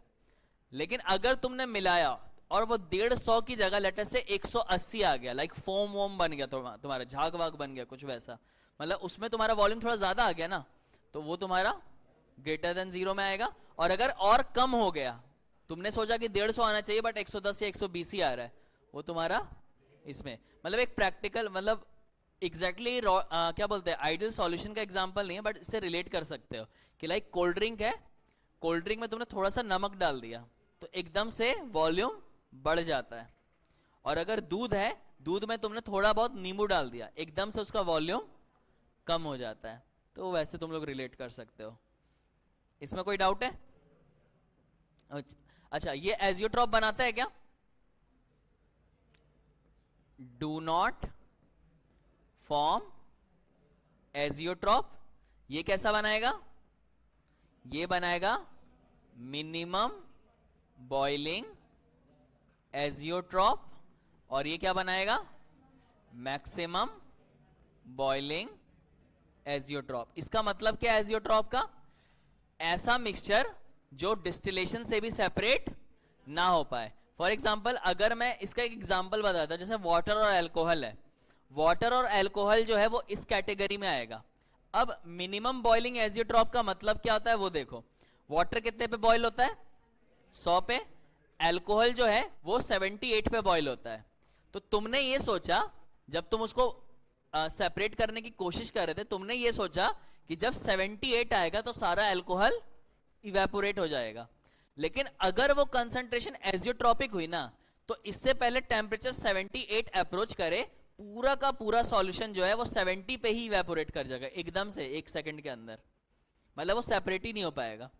तो वैसे को बोला जाएगा मिनिमम बॉइलिंग एजियोट्रॉप। इसका एग्जांपल है वाटर और HNO3। वाटर 100 पे बॉइल होगा, HNO3 88 डिग्री सेल्सियस पे बॉइल होता है। तो तुमने सोचा कि जब 88 आएगा तो सारा HNO3 इवेपोरेट करना चाहिए, लेकिन वो जो मिक्सचर था वो एजियोट्रॉपिक मिक्सचर था, तो 88 पे भी बॉइल नहीं हुआ। तुमने सोचा कि शायद 100 पे वाटर बॉइल हो जाएगा, वाटर भी बॉइल नहीं होगा, लेकिन 105 जैसे ही आएगा पूरा का पूरा सॉल्यूशन 1 सेकंड के अंदर इवेपोरेट कर जाए, तो वो हुआ मैक्सिमम बॉइलिंग एजियोट्रॉप। अगर मैं इनके ग्राफ की अगर मैं बात करूं, ग्राफ की, लेट अस से ये तुम्हारा XA is equal to 0, XA is equal to 1। अगर x से 0 होगा तो x भी क्या हो जाएगा, और इधर x भी क्या हो जाएगा 0। इधर x भी 1 है, यानी कि ये pb को रिप्रेजेंट करेगा और ये pa को। यहां तक समझ में है। अब चूंकि जो तुम्हारा रॉल्ट लॉ है वो p नॉट ए x से है, इसका मतलब एक ग्राफ ऐसा होना चाहिए, एक ग्राफ इस तरह से होना चाहिए। ये वाला जो ग्राफ है ये रिप्रेजेंट कर रहा है, ये किसको रिप्रेजेंट कर रहा है, जैसे जैसे इधर जाओगे pa की वैल्यू बढ़ रही है, इसका मतलब ये किसको रिप्रेजेंट कर रहा है, pa is equal to p not a x A. उसी तरह से ये वाला जो ग्राफ है ये किसको रिप्रेजेंट कर रहा है, p naught pb is equal to p naught b x b. तो जब इनको आपस में ज्वाइन करोगे ये वाला, तो ये किसको रिप्रेजेंट करेगा, total pressure is equal to P not a plus p not be. ये सबको समझ आए। अब अगर मान लो पॉजिटिव डेविएशन है लेटर से, अब इसको मैं लेबलिंग करके नहीं बना रहा, ये मैं डायरेक्टली ऐसे ही समझा दे रहा हूं। आइडियल तो ऐसा होना चाहिए, ठीक है, लेकिन असल में ये थोड़ा सा ऊपर की तरफ डेविएट करता है। इसका भी डेविएशन ऊपर की तरफ, इसका भी डेविएशन ऊपर की तरफ। इसका डेविएशन की वजह क्या होती है, ऐसे तुम्हारे सिलेबस में तो ये बोल दिया था कि नॉन आइडियलिटी की वजह से। नॉन आइडियलिटी है, लेकिन इसको ज्यादा बेटर जो आंसर होता है वो लुईस रैंडल रूल वाला है, जिसमें मैंने बताया ग्राफ जो थोड़ा सा कर्व हो जाता है, वो असल में रीजन है। इस केस में अपवर्ड डेविएशन होगा, और अगर मान लो मैंने ऐसा बनाया,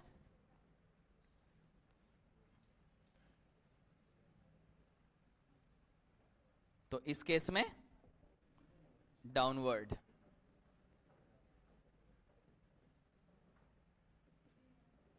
इस तरह से। क्या सबको समझ में है। अगर मैं इनके एग्जाम्पल की बात करूं, एग्जाम्पल्स कहां लिखूं यार, एग्जाम्पल में एक एग्जाम्पल है तुम्हारा वाटर प्लस इथानॉल, ठीक है, और एक और किसी को याद है पॉजिटिव डेविएशन का एग्जाम्पल, क्लोरोफॉर्म का इसमें आता है क्या एग्जाम्पल, क्लोरोफॉर्म प्लस एसीटोन इसमें आएगा यार, मुझे जहां तक ध्यान है। क्या पक्का, शायद नहीं, देख के बताओ। इसका तो मैं श्योर हूं, इसका तो तुम्हारा वाटर प्लस HCl है, वाटर प्लस HNO3 है, ये दो एग्जाम्पल है मुझे याद इसके। बेंजीन और टोलिन तो इस वाले में आ जाएगा, ये लो, ये लेकिन एनसीईआरटी का नहीं है। हाँ कोई बात नहीं, देख लेना। मैं तुम्हें सजेस्ट करूंगा कि एनसीईआरटी में जो तुम्हारा एग्जाम्पल है पहले उसको याद कर लेना, ठीक है। कोई ये मत बोलना सर कैसे टीचर आपको क्यों नहीं याद है, भाई मुझे बस इंटरव्यू से पहले याद करना पड़ता है, ठीक है। यहां तक सारा समझ में आया, क्लियर है। नेक्स्ट जो टॉपिक है देख लो, इसमें किसी को कोई डाउट तो नहीं है ना, इसकी पीपीटी तुम लोगों को मिल जाएगी यार। नेक्स्ट है तुम्हारा कॉलिगेटिव प्रॉपर्टीज। कितनी कॉलिगेटिव प्रॉपर्टीज होती है, 4, RLVP, EBP, DFP और OP, ठीक है। लेकिन इसमें तुम्हें एक चीज ध्यान रखनी है कि आखिर कॉलिगेटिव प्रॉपर्टी हम लोग कब अप्लाई करेंगे, मतलब कॉलिगेटिव प्रॉपर्टी की कंडीशन क्या है। तो सबसे पहले तो इसकी कंडीशन तुम लोग को पता होनी चाहिए।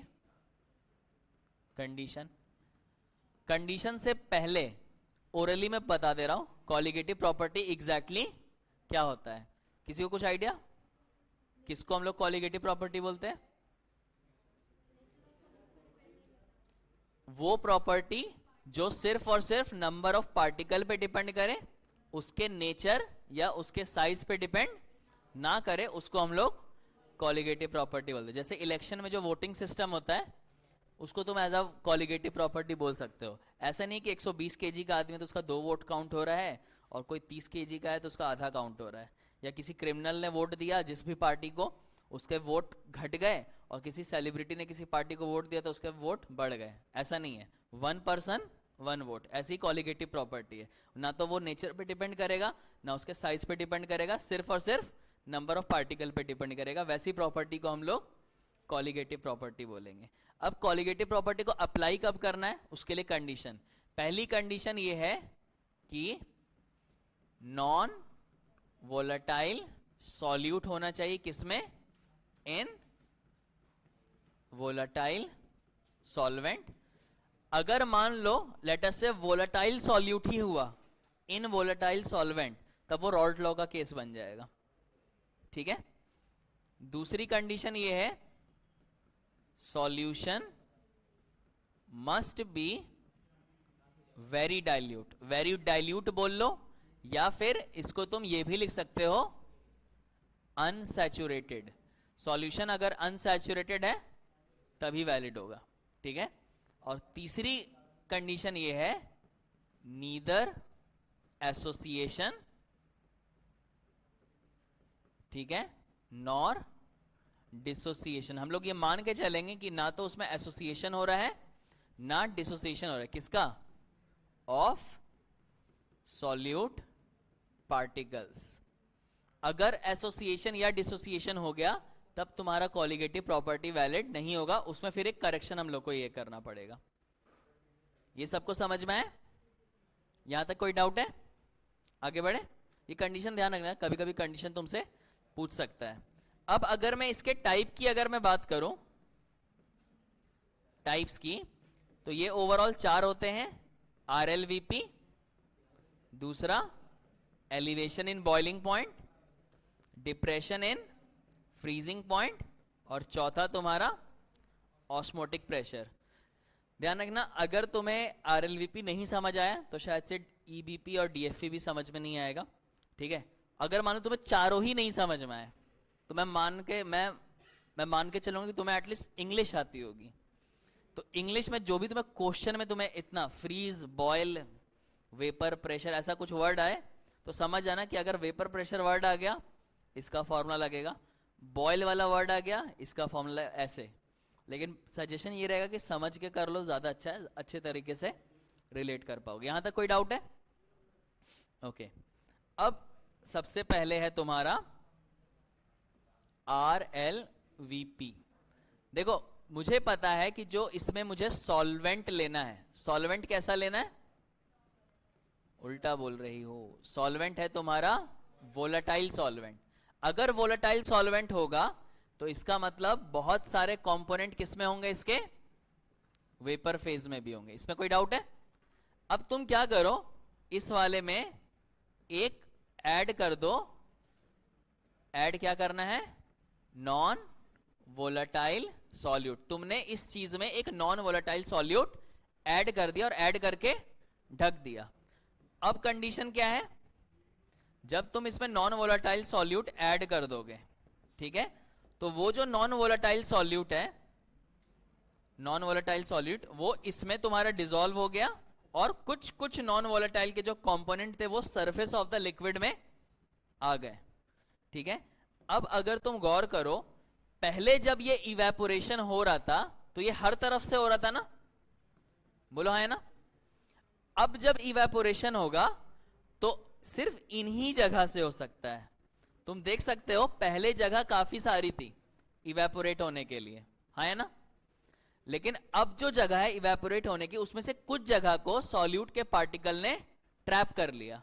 मतलब अब इवेपोरेशन सिर्फ इन्हीं 4 जगह से होगा और बाकी सारी जगह ब्लॉक्ड हो गई। अगर ब्लॉक्ड हो जाएंगी तो पहले ज्यादा वेपर बन रहे थे, अब क्या होगा, अब तुम्हारे कम वेपर बनेंगे। यानी कि मैं कह सकता हूं कि वेपर प्रेशर जो है वो इनिशियल के कंपैरिजन में लो हो गया।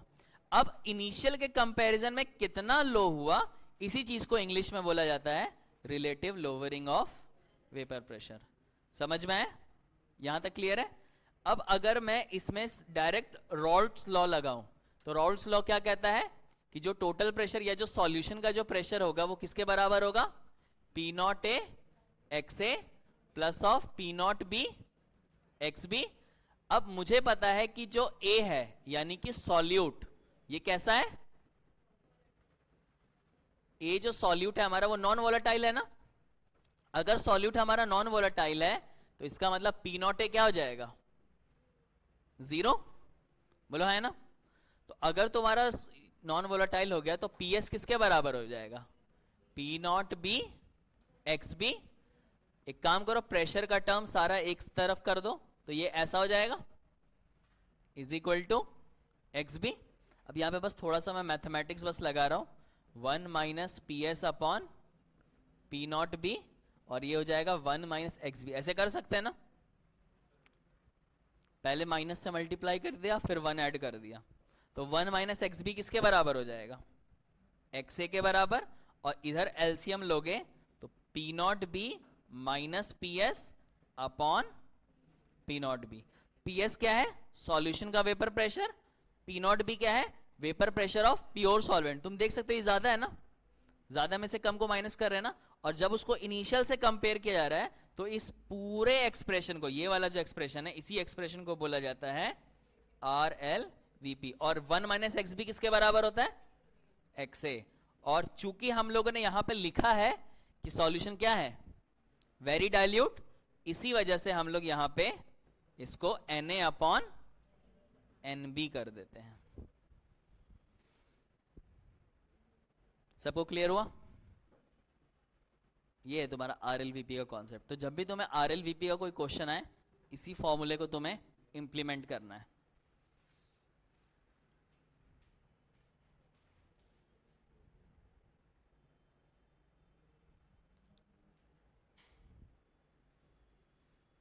यहां तक सबको क्लियर हुआ? बोलो।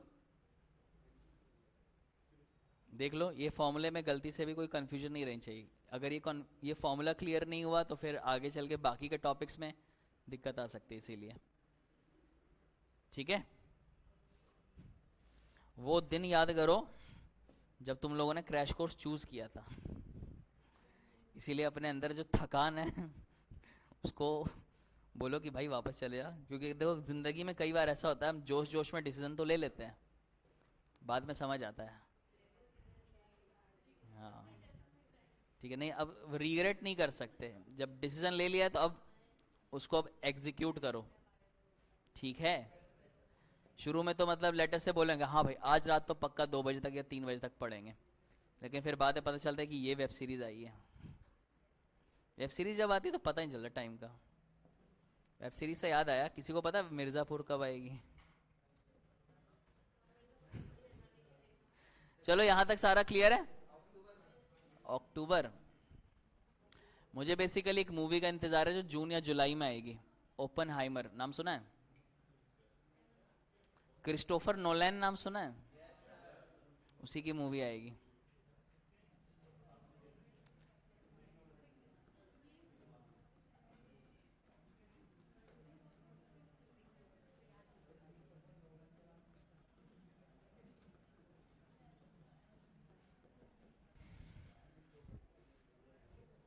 चलो देखो, नेक्स्ट है तुम्हारा elevation, elevation in boiling point. ठीक है, इसके लिए अगर देखा जाए, लेट अस से मान लो ये तुम्हारा प्रेशर है और ये तुम्हारा क्या बोलते हैं, टेम्परेचर है, इस तरह से। ठीक है, इसमें काम करते हैं, इसको मैं वेपर प्रेशर कर दे रहा हूं, वेपर प्रेशर और ये टेम्परेचर। वेपर प्रेशर की कुछ ना कुछ वैल्यू होगी। मैंने मान लिया कि ये वाली जो लाइन है, ये लाइन रिप्रेजेंट कर रहा है 1 एटमॉस्फेरिक प्रेशर को। तो इसमें तुम्हें सबसे पहले ये जानना होगा कि बॉइलिंग पॉइंट का मतलब क्या होता है। बॉइलिंग पॉइंट का 9th क्लास के कॉन्सेप्ट से मतलब ये होता है कि वो टेम्परेचर जिसपे कोई भी चीज बॉयल होने लगे या खौलने लगे उसको हम लोग बॉइलिंग पॉइंट बोलते हैं, ऐसे समझाया गया था 9th में। लेकिन एक्चुअल में कंडीशन क्या होती है कि वो टेम्परेचर जब लिक्विड का वेपर प्रेशर एटमॉस्फेरिक प्रेशर के बराबर हो जाए उसको हम लोग बॉइलिंग पॉइंट बोलते हैं। अब मान लो मेरे पास कोई वोलेटाइल लिक्विड है, उसका टेम्परेचर मैं बढ़ाते जा रहा हूं और ये कुछ ऐसे यहां पे जाकर के टच हुआ, तो मैं ये बोलूंगा कि ये जो टेम्परेचर होगा ये वाला, इसी को बोला जाएगा T not be. T not b क्या है? T नॉट बी है तुम्हारा बॉइलिंग पॉइंट ऑफ क्या बोलते हैं, प्योर सॉल्वेंट। ये जो है ये क्या है, वोलेटाइल सॉल्वेंट है। यहां पे समझ में हो सकता है शायद तुम में से किसी के मन में सवाल आए कि सर हमेशा ये कर्व क्यों बनाया जाता है, स्ट्रेट लाइन क्यों नहीं होता है। किसी ने अगर सॉल्यूशन चैप्टर पढ़ा होगा तो टीबी का फॉर्मूला क्या होता है, केबी इंटू स्मॉल एम। केबी का किसी को फॉर्मूला याद है, एनसीईआरटी में दे रखा है। खुद केबी का जो फॉर्मूला होता है वो होता है R molecular weight into temperature का स्क्वायर। मतलब केबी जो है वो टेम्परेचर का स्क्वायर का फंक्शन है। तो जब स्क्वायर का फंक्शन होता है तो ग्राफ कैसा आता है, थोड़ा बहुत कर्व टाइप का आता है। इसी वजह से ग्राफ थोड़ा सा कर्व जाता है। ठीक है, अब मैंने क्या किया, इस वोलेटाइल सॉल्वेंट में एक सॉल्यूट ऐड किया, नॉन वोलेटाइल। तो हमें पता है आरएलवीपी के कॉन्सेप्ट से वेपर प्रेशर क्या हो जाएगा, कम हो जाएगा। तो अगर वेपर प्रेशर कम हो गया, लेट अस से अब जो वेपर प्रेशर है वो यहां पे आ गया, तो ये ग्राफ इसी को पैरेलली फॉलो करते हुए आगे जाकर के इंटरसेक्ट करेगा। लेट अस से ये तुम्हारा सॉल्यूशन है। यहां पे मैं लिख दे रहा हूं कि यहां पे क्या हुआ, vapour pressure is decreased by addition of solute. तो ये जो तुम्हारा टेम्परेचर आएगा जो आगे चल के इंटरसेक्ट कर रहा है, इसी टेम्परेचर को बोला जाता है बॉइलिंग पॉइंट ऑफ सॉल्यूशन। तो तुम देख सकते हो ग्राफिकली कि जो सॉल्यूशन का जो बॉइलिंग पॉइंट है वो ज्यादा है ना। तो ये जो तुम्हारा डिफरेंस आएगा जो यहां से यहां के बीच में है, ये वाला डिफरेंस, इसी डिफरेंस को हम लोग एलिवेशन इन बॉइलिंग पॉइंट बोलते हैं, एलिवेशन इन बॉइलिंग पॉइंट। और ये एक्सपेरिमेंटली देखा गया कि ये मोलैलिटी के डायरेक्टली प्रोपोर्शनल होता है। ठीक है, और जब मोलैलिटी प्रोपोर्शनैलिटी का साइन हटाओगे तो फॉर्मूला कुछ आ जाएगा, के बी इंटू स्मॉल एम। समझ में है? इसमें कोई डाउट है? फ्रीजिंग में क्या होता था, के एफ इंटू एम। उसका ग्राफ ध्यान है, अजीब सा, चलो बताता हूं। यहां तक देख लो। देखो इसमें ध्यान रखना, तुम्हें फॉर्मूले से ज्यादा कॉन्सेप्ट की क्लैरिटी होनी चाहिए। तुम्हें अगर कॉन्सेप्ट क्लियर है ना, ईबीपी का, डीएफई का, तो तुम्हें क्वेश्चन कैसा भी हो, तुम्हें बस खाली इसमें वैल्यू पुट करनी है। फॉर्मूला बस एक ही फॉर्मूला है, ऐसे नहीं कि कोई दूसरा डेल्टा टीबी का कोई फॉर्मूला यूज होगा। ठीक है, मोलैलिटी तुम्हें पता ही है। ठीक है, तो अब मैं दूसरा टॉपिक बता रहा हूं जो कि तुम्हारा डिप्रेशन इन फ्रीजिंग पॉइंट। उसका ग्राफ देख लो, उसका ग्राफ कैसे होता है।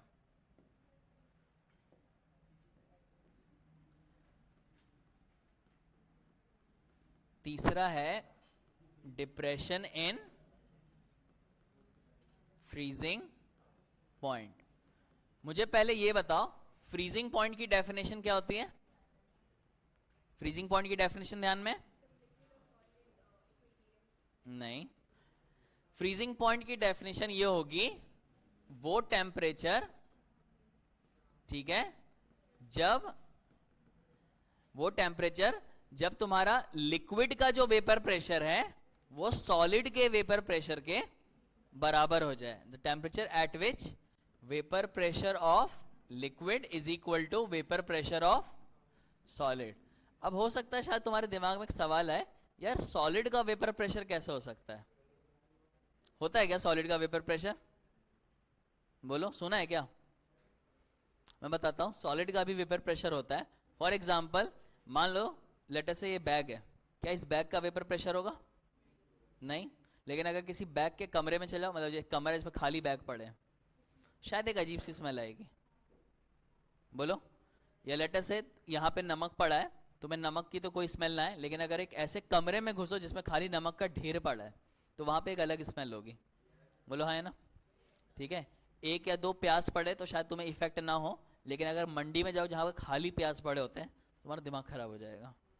जूते की दुकान में जाओ एक अलग स्मेल, एसी की दुकान में जाओगे अलग स्मेल। इसका मतलब जब सॉलिड एक या दो हो या कुछ हो तो तुम्हें उतना नहीं पता चलेगा, लेकिन जब बहुत सारे हो जाए तो उसका इफेक्ट तुम्हें धीरे धीरे, हल्का ही सा सही लेकिन पता चलता है। यानी कि जो सॉलिड है उसका भी वेपर प्रेशर होता है, ये अलग बात है, बहुत कम। तो वो टेम्परेचर जिस पे लिक्विड का वेपर प्रेशर सॉलिड के वेपर प्रेशर के बराबर हो जाए उसको हम लोग फ्रीजिंग पॉइंट बोलेंगे। अब इसको अगर मैं ग्राफिकली दिखाऊं, लेट अस से अगेन ये वेपर प्रेशर है और ये तुम्हारा टेम्परेचर है।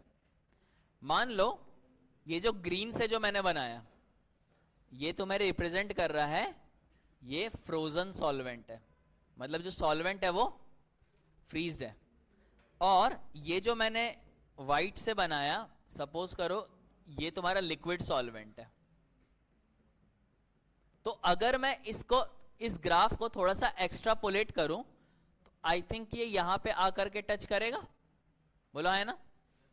तो ये वाला जो टेम्परेचर होगा, इस टेम्परेचर को बोला जाएगा TF0। ये बराबर होगा फ्रीजिंग पॉइंट ऑफ क्या, प्योर सॉल्वेंट। ये समझ में है।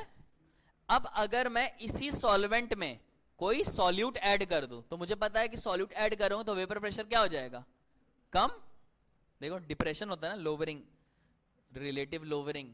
तो लेट अस से इसका वेपर प्रेशर जो है वो कम हो गया। ये क्या है, ये सपोज करो कि ये सॉल्यूशन का है। तो अगर इसको भी तुम एक्स्ट्रापोलेट करोगे तो ये आगे की तरफ जाकर के इंटरसेक्ट करेगा ना।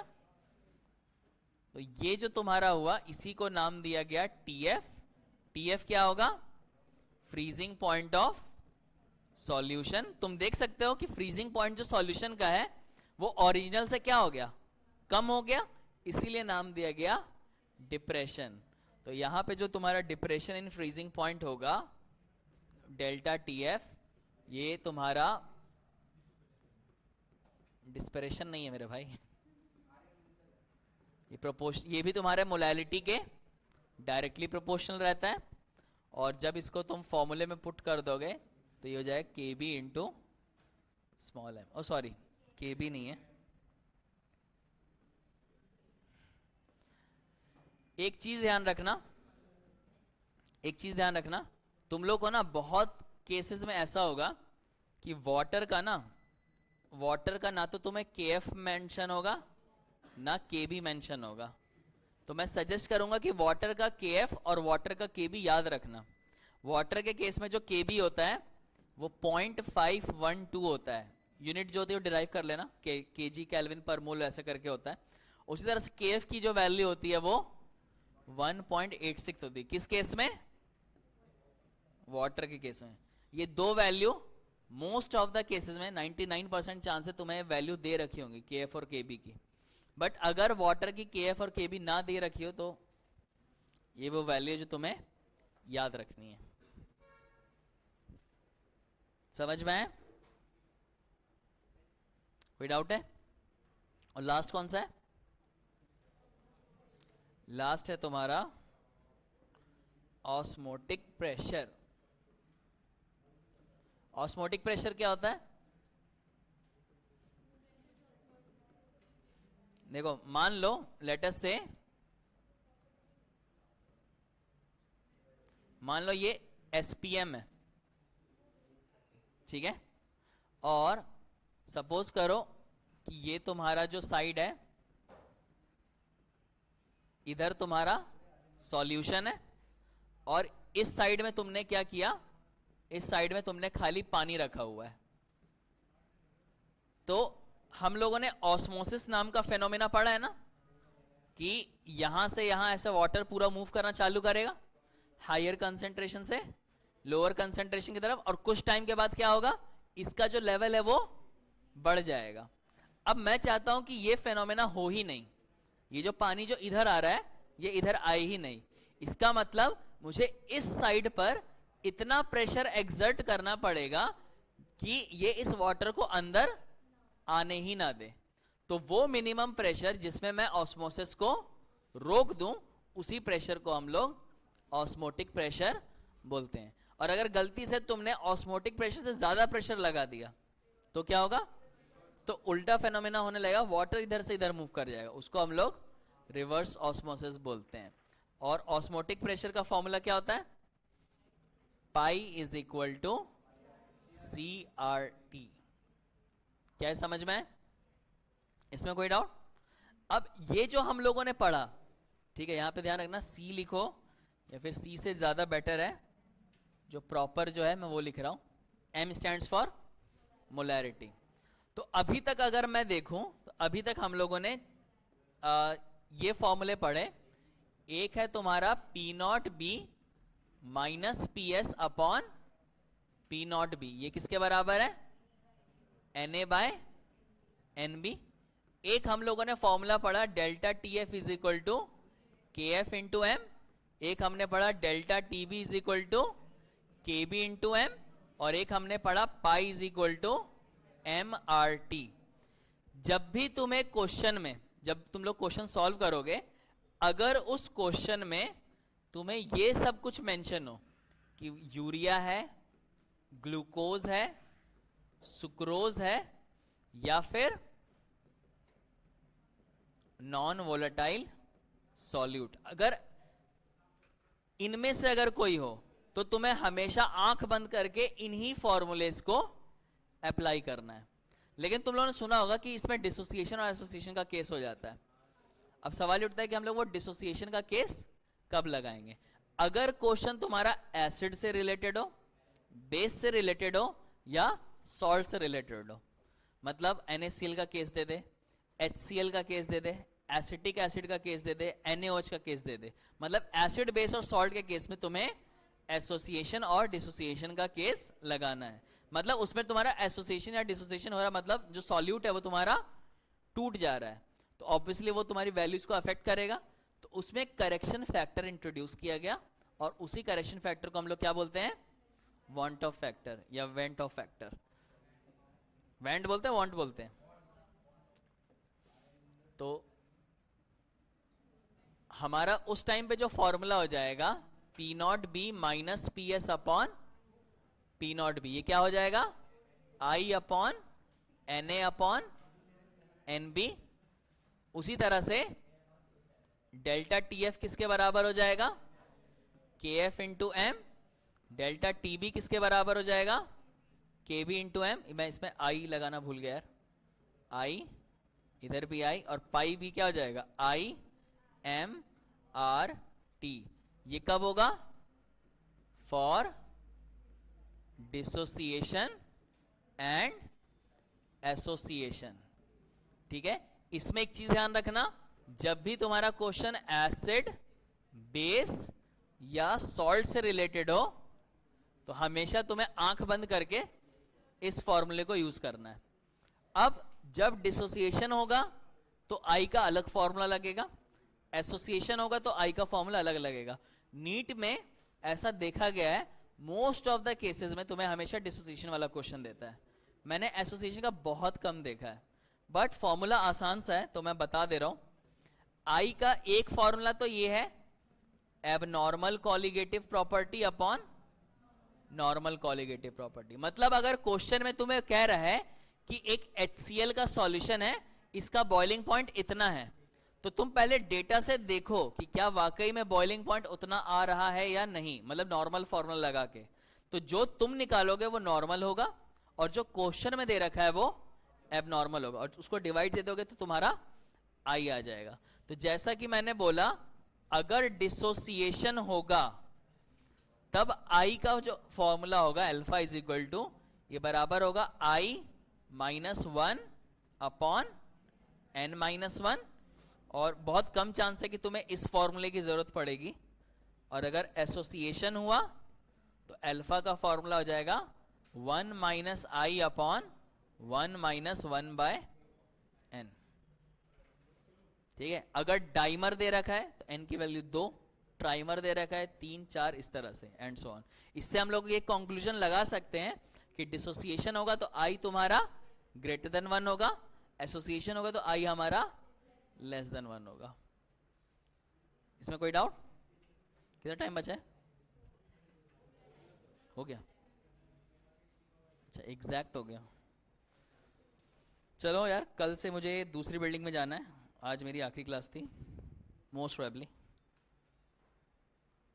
तो क्या अल्फा तुम्हारा डिग्री ऑफ डिसोसिएशन या एसोसिएशन है, यहां पे मैं लिख दे रहा हूं, alpha is equal two degree of dissociation बोल लो या फिर एसोसिएशन बोल लो।